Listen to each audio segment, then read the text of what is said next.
Je marchais fièrement dans le couloir de l'école et j'imaginais comment j'allais passer ma première leçon. Enfin, j'ai réalisé mon rêve et je suis devenue enseignante. Et puis, j'ai aperçu la photo du principal sur le stand. Bon sang, c'était Eric. Quand j'étais au lycée, ce connard a fait de ma vie un enfer. Eric et moi étions autrefois les meilleurs amis. Je voulais être professeur et il voulait être directeur de l'école. Tout était génial, jusqu'à un certain point. La meilleure université du pays venait d'annoncer une subvention à l'éducation, mais Eric et moi étions d'accord, le plus fort gagnera. Mais juste avant la compétition, toute l'école a découvert mon plus grand secret. J'étais adoptée, et je ne l'avais dit qu'à Eric. Mes parents me reprochaient constamment d'être une étrangère. Et après l'acte d'Eric, tout le monde à l'école a commencé à se moquer de moi en tant qu'orpheline. Mais quelque chose d'autre a fait déborder le vase. Lors de la finale du concours, où j'ai donné un discours, ils m'ont jeté des ordures sur la scène et j'étais obligée de m'enfuir. Depuis, je déteste Eric. Je lui faisais confiance et il m'a trahi. J'étais distraite de mes pensées par une voix familière. Eric me faisait signe de l'autre bout du couloir de l'école. Après tout ce qui s'est passé, je n'allais même pas lui dire bonjour. Alors, je me suis rapidement glissée par la porte la plus proche. Et en vitesse, je me suis cachée sur le premier bureau que j'ai vu. Eric appelait mon prénom, puis il est entré dans la classe. Ses pas se rapprochaient. Mais soudain, la cloche a sonné et il a quitté la classe. Ouf. Accroupie, je me suis glissée dessous le bureau et j'ai soudain remarqué le regard surpris d'une professeure. Elle m'a demandé d'un air menaçant ce que je faisais ici. J'ai essayé de mentir en disant que j'avais juste laissé tomber un stylo, mais elle ne m'a pas cru. Merde, je ne voulais pas avoir l'air folle le premier jour. Alors je lui ai dit comment notre principal, Eric, avait ruiné ma vie. J'espérais un peu de soutien, mais Nancy, c'était son prénom, a défendu Eric. Elle a dit que c'était un directeur génial, qu'il l'adorait à l'école. Ma mâchoire est tombée sous le coup de la surprise. Nancy poursuit. Quand Eric est arrivé ici, la réputation de l'école était aussi mauvaise qu'elle pouvait être. Le précédent directeur a été accusé de corruption et viré de l'école. Et puis cette histoire a été évoquée dans la presse. Mais avec l'arrivée d'Eric, l'école est devenue l'une des meilleures. Elle disait autre chose, mais je n'écoutais pas. Il semblait que je venais de trouver un plan de vengeance. Je piégerais Eric. Je lui ferais quitter l'école. C'était le poste dont il avait rêvé toute sa vie et je détruirais son rêve. Tout comme il a détruit le mien. J'ai passé quelques jours à réfléchir au plan et j'ai décidé que je devais donner un sédatif à Eric et prendre une photo de nous allongés sur un lit ensemble. Je le manipulerais avec une fausse grossesse. Pour le faire, j'ai décidé d'organiser une sorte de fête de bienvenue pour l'école et d'inviter tout le monde. Chez moi, y compris Eric. Voyons ce qu'il va dire. Avant la fête, j'ai acheté un sédatif puissant et commandé un faux test de grossesse en ligne. Super. Maintenant, tout était prêt. J'attendais cette soirée avec impatience et elle était enfin là. Les professeurs se sont amusés. Nous avons dansé, parlé, mais Eric n'était toujours pas là. Merde, j'ai fait ça pour lui. La fête touchait déjà à sa fin quand soudain, le principal Eric est apparu sur le seuil. J'ai repris courage et les salué gentiment. Eric s'est excusé de son retard et a soudainement sorti un bouquet de mes lys préférés de derrière son dos. Se souvenait-il encore que c'était mes fleurs préférées? Pendant que les invités se servaient mutuellement des boissons, je suis allée discrètement à la cuisine et j'ai versé le sédatif dans un verre. Puis j'ai soigneusement donné le verre à Eric et je me suis assurée qu'il le boit entièrement. Waouh! Dans 10 minutes, il dormira comme un bébé et je devais l'emmener à la chambre le plus vite possible. Eric, montons à l'étage. Nous avons tant de choses à discuter. J'ai chanté gentiment. Bien sûr, il a accepté. On était presque dans ma chambre quand Eric a trébuché dans l'escalier et a failli tomber. Mince. J'ai abusé du sédatif. Je l'ai traîné difficilement à l'étage et j'ai rapidement ouvert la porte de la chambre. Je ne pouvais pas laisser quelqu'un nous voir. Eric n'arrivait plus à réfléchir et s'est écroulé sur le lit. Je me suis allongée sur son épaule comme si on faisait un câlin et j'ai pris quelques photos. C'est fait. Et maintenant, 2 semaines plus tard, le moment de vérité est arrivé. Je suis allée au bureau d'Eric et je lui ai jeté un test de grossesse en pleine figure. Tu vois ce que tu as fait? Il s'est immédiatement levé et a commencé à m'assurer qu'il ne comprenait pas de quoi je parlais. Puis, je lui ai montré une photo de nous au lit et j'ai fondu en larmes. C'est peut-être une erreur, a-t-il demandé avec exaltation. Mais j'ai secoué ma tête. Eric, c'est confirmé. Je suis enceinte de ton bébé. J'ai continué. Soit tu écris ta lettre de démission aujourd'hui et je n'en parle à personne, ou bien je vais voir la presse et je leur donne nos photos et ce test. Comme je m'y attendais, ce lâche a immédiatement décidé d'écrire une lettre de démission. J'étais sur le point de partir quand Eric a admis qu'il n'aimait pas travailler en tant que principal et maintenant, il pouvait s'occuper de sa famille. Quelle famille? Puis Eric a pris doucement ma main et a dit « Tu pensais que j'allais te laisser seule avec le bébé ?» J'étais stupéfaite. Qu'est-il arrivé à Eric, qui était prêt à tout pour sa carrière? Eric a dit qu'il me conduirait et garderait un œil sur moi le temps qu'il faudrait. Mais dès qu'on était dans ma rue, j'ai vu les pompiers. Eric s'est garé et j'ai réalisé que c'était ma maison qui brûlait. Oh non, j'étais tellement pressée que j'ai oublié d'éteindre le fer à repasser. Je voulais courir jusqu'à chez moi, mais Eric m'a attrapé le bras et il a dit de ne pas risquer ma vie. Maintenant, j'avais besoin de me calmer, on pouvait aller chez lui et tout régler. J'ai essayé de rassembler mes pensées. Je n'avais vraiment pas d'autre option pour le moment. 1 heure plus tard, nous étions chez lui. J'étais dans un état lamentable. Eric m'a apporté une couverture, mes yeux se fermaient et je n'ai même pas remarqué que je m'étais endormie dans le salon. Le lendemain matin, je suis sortie du lit, mais j'ai soudain réalisé que j'étais dans un endroit étrange. Où étais-je? Ah, c'est vrai. C'était la maison d'Eric. Je suis descendue prudemment et j'ai vu Eric en train de préparer quelque chose dans la cuisine. Dès qu'il m'a vu, il a posé les assiettes d'omelette sur la table et m'a invité à prendre le petit déjeuner. Il essayait de redevenir gentil, ça m'a fâchée. J'ai menti en disant que j'étais pressée d'aller à l'hôpital et j'ai décidé de chercher un endroit où déménager. Je n'allais pas vivre avec ce traître. Je n'avais pas d'amis dans cette nouvelle ville, alors la première chose que j'ai faite a été d'aller voir cette enseignante Nancy. Mais elle a refusé de me donner un endroit où vivre. Et tous les autres de l'école ont fait de même. J'ai prétendument piégé leur directeur préféré et tout ça. Donc, à la fin de la journée, je n'avais pas d'autre choix que de retourner chez Eric. Je suis entrée tranquillement dans l'appartement, mais Eric m'a appelé. Bon sang, il m'a fait peur. Il était assis sur le canapé devant la télé et en fait, il attendait mon arrivée. Eric m'a invité à regarder un film. Tu te rappelles comment on allait au cinéma ensemble, a-t-il dit? Je ne voulais pas, mais Eric ne voulait pas abandonner. Et si je te disais que j'ai acheté ta glace à la pistache préférée, a-t-il ajouté? Je n'avais pas mangé depuis ce matin. Ainsi soit-il. J'ai décidé de le rejoindre. Pendant un moment, c'était si facile pour moi. Eric plaisantait toujours et je ne pouvais pas m'empêcher de rire. Mais ensuite, Eric a touché mon estomac et je suis revenue à la réalité.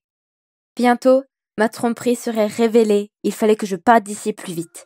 J'ai plaidé la fatigue et je suis allée me coucher. Je ne serai plus là demain. J'ai attendu qu'Eric soit entré dans la chambre et puis j'ai décidé de m'enfuir. Quand même, il valait mieux retourner chez mes parents que de vivre avec un traître. Avec le dernier argent, j'ai payé un taxi mais à la gare, il s'est avéré que les guichets ne fonctionnaient pas. Bon sang. Puis, au milieu d'une rue sombre, j'ai remarqué un homme. Qui était-ce? Soudain, il s'est précipité dans ma direction. C'était un sans-abri. J'ai couru aussi vite que je le pouvais. Mais il me poursuivait. Quand il a failli m'attraper, l'éclat des phares m'a aveuglé. J'ai trébuché et je suis tombée par terre. Ne me touche pas. La voiture s'est arrêtée brusquement et quelqu'un est sorti. Eric? Il a viré le sans-abri et m'a aidé à me relever. Je ne pensais pas que je serais si heureuse de le voir. Eric a dit qu'il avait vu que je n'étais pas dans mon lit et qu'il avait eu très peur. En rentrant, Eric a soudainement dit qu'il ne pensait pas m'en avoir parlé, mais qu'il avait été amoureux de moi à l'école. Quoi? Amoureux? C'était comme être arrosé d'eau froide. Et pourquoi as-tu lancé une rumeur comme quoi je venais d'un orphelinat? Eric m'a regardé d'un air absent et m'a dit qu'il n'avait pas révélé mon secret. L'information sur le fait que je venais d'un orphelinat était donnée par le directeur de notre école lorsqu'il préparait les documents pour la bourse. Eric voulait m'en parler au lycée, mais je n'ai même pas essayé de l'écouter. Je n'en croyais pas à mes oreilles. Alors Eric ne m'a pas trahi? Dès qu'on est rentré, j'ai dit que j'avais un terrible mal de tête. Et je me suis précipitée dans ma chambre. Je suis restée au lit toute la nuit, me tourmentant en pensant à la bêtise que j'avais fait pour me venger d'Eric. Je devrais admettre que la grossesse était une fraude. Mais alors, il me détesterait. Et puis, j'ai eu l'idée que si je lui disais que j'avais fait une fausse couche, alors, je n'aurais pas l'air d'une salope à ses yeux. Je suis allée voir Eric dans la matinée.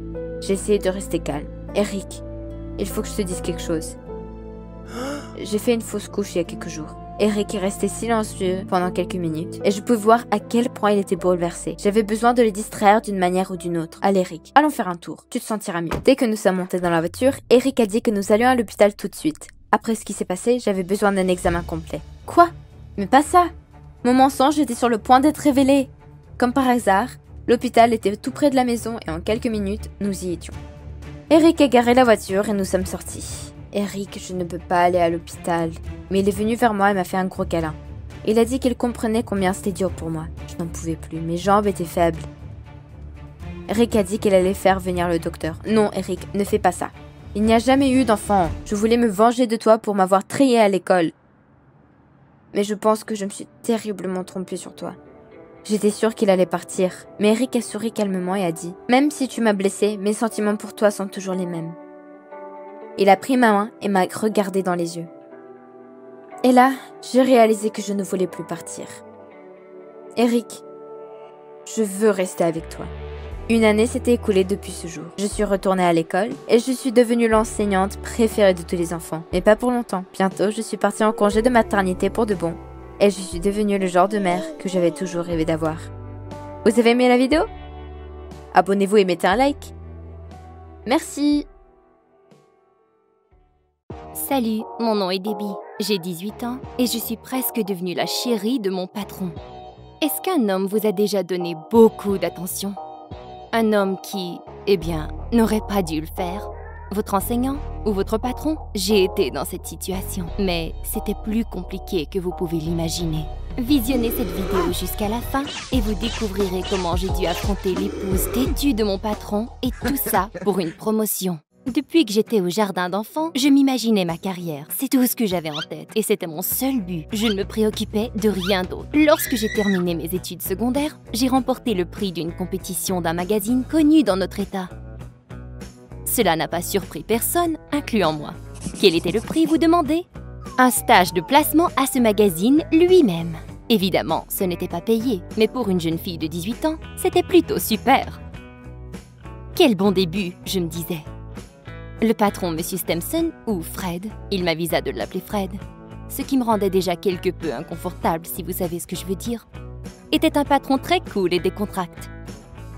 Cela faisait maintenant 1 mois que je travaillais au magazine, lorsque j'ai entendu un collègue parler en secret du fait que le patron se cherchait un nouveau rédacteur, plus jeune, pour cibler l'auditoire plus jeune du magazine. De nouveaux projets excitants étaient à l'horizon. C'est alors que j'ai commencé à me tenir plus souvent près de Fred, lui montrant à quel point j'étais travaillante et assidue. Vous ne le croirez pas, mais ça a marché. Qu'auriez-vous fait à ma place? Resteriez-vous assise à ne rien faire en espérant que quelque chose se produise? Fred m'a permis de travailler sur le projet et encore mieux, m'a promis un nouveau poste plutôt qu'être une simple stagiaire. Il a commencé à me parler de plus en plus, lambinant à mon bureau. Et j'étais folle de joie, car il était super autant en tant que patron que coéquipier. Notre relation amicale tourna rapidement à une invitation personnelle à l'événement annuel privé de l'entreprise dans un restaurant hors de prix. La jeune écolière que j'étais autrefois criait d'excitation. Fred assista à l'événement accompagné de sa femme. Je ne l'avais jamais vue auparavant et je préférerais de beaucoup ne jamais la revoir, car dès le premier regard, la tension entre nous deux était écrasante. J'étais naïve et je ne m'en faisais que pour mon stage et je me suis dit que je devrais essayer de plaire à Amy. C'était le nom de la femme de Fred. Mais peu importe ce que je faisais, elle semblait de plus en plus en colère. Le jour suivant, Scotty et moi sommes allés à un café pour discuter des détails de l'événement de la soirée précédente. Je lui ai parlé de l'incident avec la femme de Fred et un collègue qui écoutait d'une oreille se précipita vers nous pour m'informer qu'elle était verte de jalousie. « Merci de me le dire maintenant !» J'étais présentement la principale suspecte d'une histoire de séduction. Je n'avais pas le temps de m'en faire pour ça, car j'avais une rencontre très importante à laquelle je devais assister ce jour même.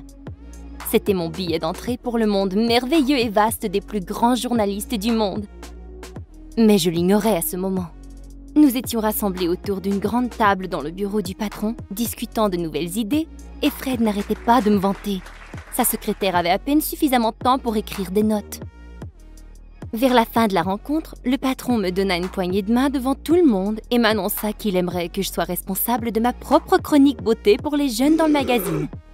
Mais même cela me semblait vraiment être une chance incroyable. La seule chose qui me rendait très inconfortable était Amy.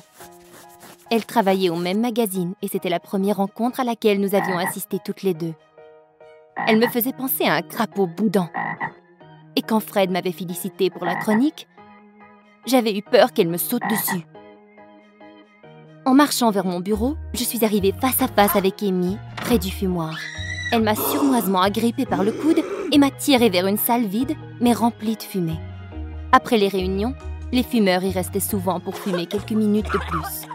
L'épouse du patron me fit asseoir dans une chaise et m'inonda de questions sur ma vie personnelle.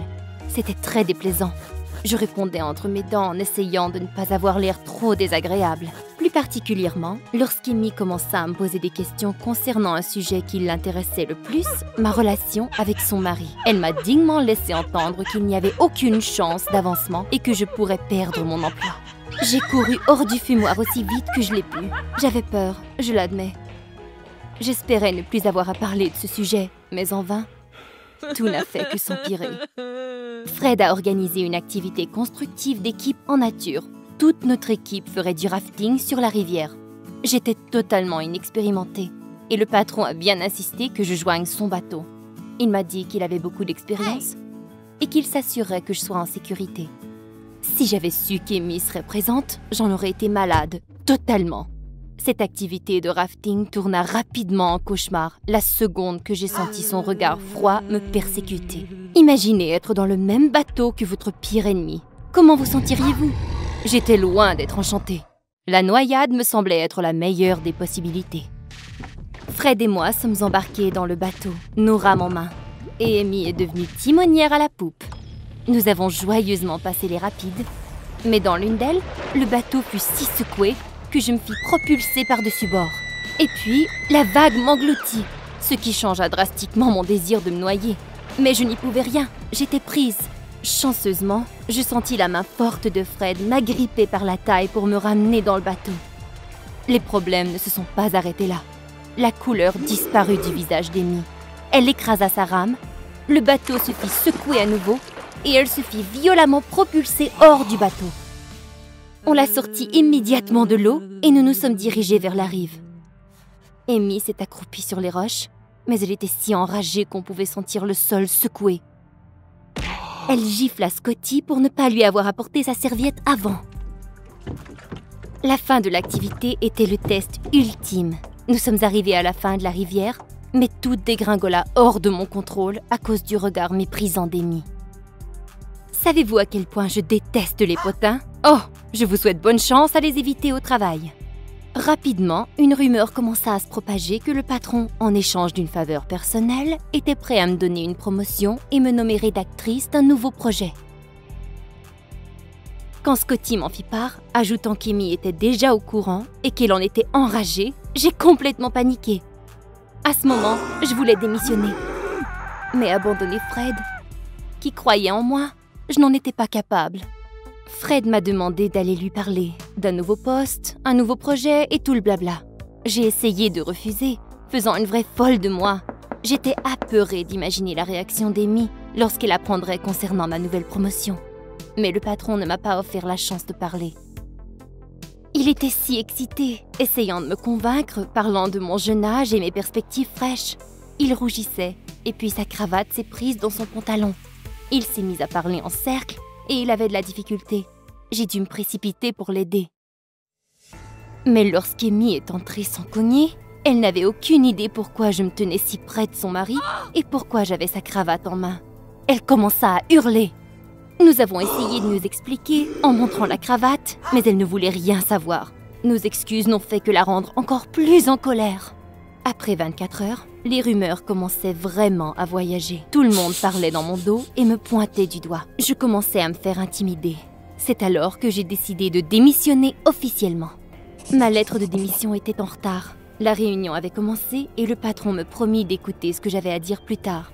Le fait d'être en compagnie de tous ces commérages n'était pas terrible, mais je n'avais pas le choix. Je croyais que tout le monde m'attaquerait, mais Fred m'a félicité, ainsi que toute l'équipe avec pure sincérité. J'en étais même touchée. Mais ce n'est pas tout le monde qui a apprécié les compliments. Et l'une de ces personnes a commencé ouvertement devant Fred à marmonner que j'avais obtenu le poste en raison des faveurs que je lui rendais. Et quand Fred a nié ce fait et m'a défendu, Amy entra dans la pièce avec un de ses regards de furie. Elle était rouge de rage. Elle vint vers moi et cracha dans mon visage, m'accusant de n'être qu'une petite écolière prétentieuse, prête à ruiner un mariage pour m'avancer dans ma carrière. Je lui ai rendu l'appareil en l'accusant de n'être qu'une jalouse colérique, et puis je suis sortie du bureau en claquant la porte. Je me sentais bouillir à l'intérieur. Chacune de mes cellules était en feu et j'étais si fâchée. Je ne voulais même pas pleurer. Donc je me suis mise à crier. Scotty est venu me rejoindre. Il a dit que Fred avait remis sa femme à sa place et que le poste de rédactrice était le mien et que je n'avais pas besoin de quitter le magazine. Mais honnêtement, je ne voulais simplement plus y rester. J'ai demandé une lettre de recommandation à Fred pour accompagner mon application au collège. J'ai pu quitter le magazine la tête haute. J'ai décidé de me lancer dans mes études. Dans 2 ans, je planifie me trouver un emploi à temps partiel comme rédactrice dans un autre magazine. Peut-être pas aussi idéal, mais beaucoup moins scandaleux. Avez-vous déjà été victime d'une telle situation? Parlez-en-nous dans la section des commentaires. Si vous voulez entendre de nouvelles histoires, assurez-vous de vous abonner à notre chaîne ainsi que sélectionner la petite cloche. À plus, on se revoit bientôt!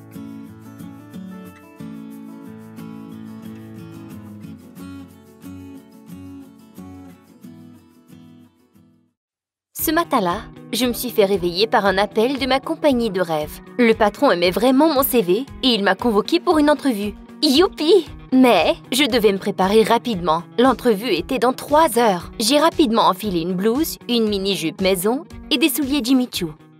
À midi, j'étais déjà dans la bâtisse. Mais à cause des bouchons de circulation, il ne me restait que 5 minutes avant l'entrevue. Je me suis dépêchée vers l'ascenseur. Mais merde, il était brisé. En désespoir, j'ai même jeté un coup d'œil vers les escaliers. Mais monter jusqu'au 45e étage dans ses souliers n'était pas une option. Un homme maussade dans une tenue dispendieuse qui se tenait tout près a juré et s'est mis à dire qu'il y avait un ascenseur de cargaison à l'autre côté de la bâtisse. Moi et la beauté aux cheveux gris l'avons suivi. Il y avait un autre gars près de l'ascenseur. Il m'a souri. Si mignon et heureux. Son visage me semblait familier. Les portes se sont ouvertes. J'ai hésité pour une seconde. C'était épeurant d'entrer seule avec 3 hommes dans cet ascenseur. J'ai regardé ma montre. Seulement qu'1 minute pour me rendre jusqu'au 45e étage? Je n'avais pas d'autre choix. À l'intérieur, la cabine n'était pas terrible et l'ascenseur était clairement presque jamais utilisé. Il allait ridiculeusement lentement et je ne pouvais m'empêcher de donner à chacun des inconnus dans cet ascenseur un surnom. Celui qui nous avait amenés jusqu'ici, très concentré, était l'Intello. J'avais déjà donné à Beauté son surnom et celui qui était devant l'ascenseur était Mignon. C'était probablement la 100e fois que je regardais ma montre. 12h05. Ça y est, je suis en retard. Maintenant, ma carrière est foutue. J'étais si frustrée. Soudainement, la cabine a balancé violemment et je n'ai pas pu me retenir de tomber sur Mignon. L'ascenseur s'est arrêté. Mignon a immédiatement commencé à perdre la tête et a pressé le bouton pour rejoindre l'opérateur. Mais aucune réponse. L'ascenseur était immobile. Intello a essayé de nous calmer, disant qu'il avait déjà été pris dans cette bâtisse et que nous sortirions bientôt. J'ai pris mon téléphone, mais je n'avais aucune connexion. Intello a aussi jeté un coup d'œil au sien et a dit qu'il semblait n'avoir aucune connexion dans l'ascenseur. Connerie, on dirait bien que nous sommes pris ici. 10 minutes ont passé, mais l'ascenseur n'a pas bougé d'un cheveu. Intello s'est exclamé que c'était étrange. Cela ne devrait pas arriver. L'ascenseur était sûrement gravement endommagé. Je me sentais très mal à l'aise. Beauté a commencé à chialer et dire qu'il poursuivrait les mécaniciens et tout le monde dans cette bâtisse. Il a donné un coup dans le haut-parleur. C'était intense. J'ai crié de peur et Intello a suggéré que peut-être la connexion dans l'ascenseur avait été endommagée pendant que nous étions arrêtés, mais devait sûrement encore être réparée. Nous attendions. Je me sentais horrible entourée de 3 hommes que je ne connaissais pas. À un moment, je sentais que j'allais suffoquer. Soudainement, l'ascenseur a fait un crack très bruyant et nous avons ressenti une secousse. Nous sommes descendus plusieurs étages. Je disais déjà mes adieux à la vie, mais finalement, la cabine s'est arrêtée et nous sommes tombés sur le plancher. J'ai frappé le plancher très fort et j'ai remarqué que la chute avait brisé le talon d'un de mes beaux souliers. C'est l'enfer! Beauté a arrêté de crier et maintenant, il tremblait nerveusement. Intello sacrait très fort et Mignon se pressait contre le mur, en agrippant la balustrade de ses mains. L'ascenseur fut secoué et émit un grincement doux. Il semblait que même un faux mouvement nous ferait nous écraser à plusieurs étages plus bas. En plus, je sentais de la fumée. J'ai eu peur et j'ai commencé à trembler. Mignon s'est approché de moi et a mis sa main sur mon épaule. Il a dit que tout irait bien et que nous nous en sortirions sains et saufs. Finalement, nous avons entendu un bruit de statique. C'était la voix de l'opérateur. « La bâtisse est en feu. Je répète, la bâtisse est en feu. Ne paniquez pas, nous allons vous secourir. » Immédiatement, la connexion fut rompue. J'avais peur que nous étions perdus. Alors j'ai commencé à frapper sur les portes de l'ascenseur de toutes mes forces. Mais Intello m'a stoppé. Nous avons entendu la voix sur le haut-parleur à nouveau. « Nous allons vous sortir de là. N'essayez pas d'ouvrir les portes par vous-même. » Et puis la voix s'est déconnectée de nouveau. Beauté a commencé à hurler que la Mercedes qu'il avait empruntée était stationnée devant la bâtisse et qu'il devait sauver sa voiture. Intello lui ordonna de se taire. et suggéra que nous suivions les instructions si nous voulions attendre les secours. Nous devions nous asseoir sur le sol. Il y avait moins de chances de suffoquer. Nous nous sommes tous assis. Et comme de fait, il y avait beaucoup moins de fumée. Pendant qu'Intello pensait en silence, Mignon essayait de me distraire. Il m'a demandé à propos de tout et rien en rigolant. Mais lorsqu'il me regarda, son visage se figea et il avala de travers. Ses yeux se sont agrandis comme s'il était témoin d'un meurtre. Cela m'a donné des frissons. Et puis, Intello s'exclama violemment que nous devions nous sortir nous-mêmes d'ici. Nous allions manquer d'oxygène avant que l'équipe de secours nous trouve, spécialement si nous n'arrêtions pas de paniquer. Nous devions ouvrir les portes de cet ascenseur. Intello s'est levé brusquement et a commencé à tirer sur la balustrade dans le but de l'utiliser comme levier pour ouvrir la porte. L'ascenseur fut secoué à nouveau. Nous allions nous écraser! Mignon a essayé de l'arrêter, mais il ne voulait rien entendre. Il a placé ses mains sur ses épaules, mais Intello le repoussa en disant « Ne me touche pas, c'est bien compris ?» Il avait l'air très menaçant, et Mignon s'est immédiatement retiré. Merde, c'était si effrayant! J'ai dit que la chicane ne ferait qu'utiliser plus d'oxygène et que nous devrions travailler ensemble. Même si Mignon était sur les nerfs, il accepta. Tirer la balustrade n'a pas fonctionné. Nous étions foutus! J'ai regardé vers Beauté. Il était en sueur et avait peine à respirer. Il est devenu hystérique, disant qu'il n'était pas prêt à mourir. Après tout, il avait mis la Mercedes sur son crédit pour impressionner une fille et lui révéler son amour. Mais il n'en avait jamais eu la chance. Mais qu'est-ce qui ne va pas avec ces gars? L'un d'eux s'est presque battu, l'autre ne se la ferme pas avec sa Mercedes. Je me suis alors sentie très mal. Ma tête a commencé à tourner et je me sentais malade. Est-ce que j'allais mourir ici?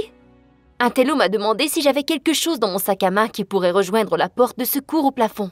La fumée était de pire en pire. Je me suis forcée à regarder dans mon sac et j'ai tendu une lime à ongles à l'Intello.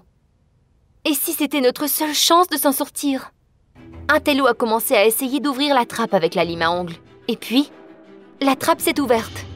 Intello m'a ordonné de monter sur ses épaules et me mettre la tête à travers la trappe pour voir ce qu'il y avait à l'extérieur. Oh non! Non merci! Pas de chance que je m'assise sur les épaules de ce type avec ma mini-jupe. Mignon lui a dit de me laisser tranquille. Intello a grincé des dents, il sauta, s'agrippa et se tira jusqu'en haut par lui-même. Mignon me demanda si j'allais bien et je l'ai remercié pour son aide. À un point, nos yeux se sont croisés et encore, il avait ce regard fou de prédateur. Son visage était de plus en plus près. Il voulait clairement m'embrasser. Quoi? J'ai essayé de le repousser, mais il s'approcha de mon oreille en respirant fortement et en chuchotant. Je savais que je te reconnaissais. Mais qu'est-ce qu'il voulait dire?